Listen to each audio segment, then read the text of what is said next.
আসসালামু আলাইকুম, আশা করি সবাই ভালো আছেন। তো আমিও ভালো আছি। আবার নিয়ে আসলাম আপনাদের মাঝে একটা মিনি ব্লগ। তো আজকের এই মিনি ব্লগে আপনাদের দেখানো হবে কিছু ছোট ছোট পাখির বাসা। তো আমরা আজকে পাখির বাসা খুঁজতে বের হয়ে গেছি। তো আমাদের সাথে এই যে এই কয়জন যাচ্ছে, আর অনেকক্ষণ ধরে খোঁজাখুঁজি করতেছি, কিন্তু এখন পর্যন্ত একটা পাখির বাসা পাইনি। তো লাস্ট পর্যন্ত একটা পাখির বাসা পেয়েছি। তো এই যে দেখতে পারতেছেন পাখিটা এখনো বসে আছে। তো আমরা খুবই এক্সাইটেড এটার ভিতরে কি আছে, তো আপনাদেরকে দেখানোর চেষ্টা করব। আর এই যে দেখতে পারতেছেন এখানে দুইজন, তো এখানে দুইজন থেকে একজনে গাছে উঠবে। তো দেখা যাক কি আছে এটার ভিতরে। তো আপনাদেরকেও দেখানোর চেষ্টা করি। এই যে একজন উঠতেছে আর একজন ধাক্কা দিবে এখন।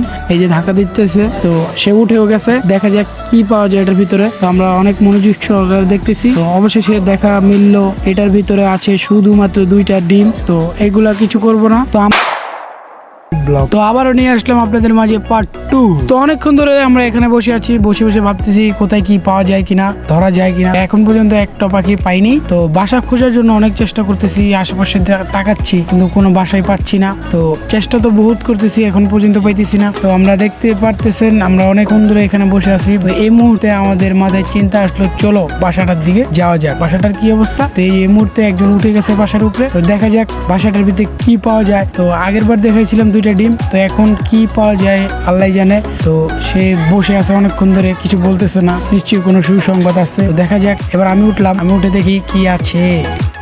মাশাল্লাহ মাশাল্লাহ। তো আপনারা দেখতেই পারতেছেন এখানে একটা ছোট্ট বাচ্চা জন্ম নিয়েছে। তো অনেক সুন্দর। আর পাশে যে ডিমটা দেখতেছেন, এই ডিমটা আশা করি নষ্ট হয়ে গেছে। ভিডিওটা এই পর্যন্তই। যদি ভিডিওটা ভালো লাগে লাইক কমেন্ট শেয়ার সাবস্ক্রাইব করে দিবেন।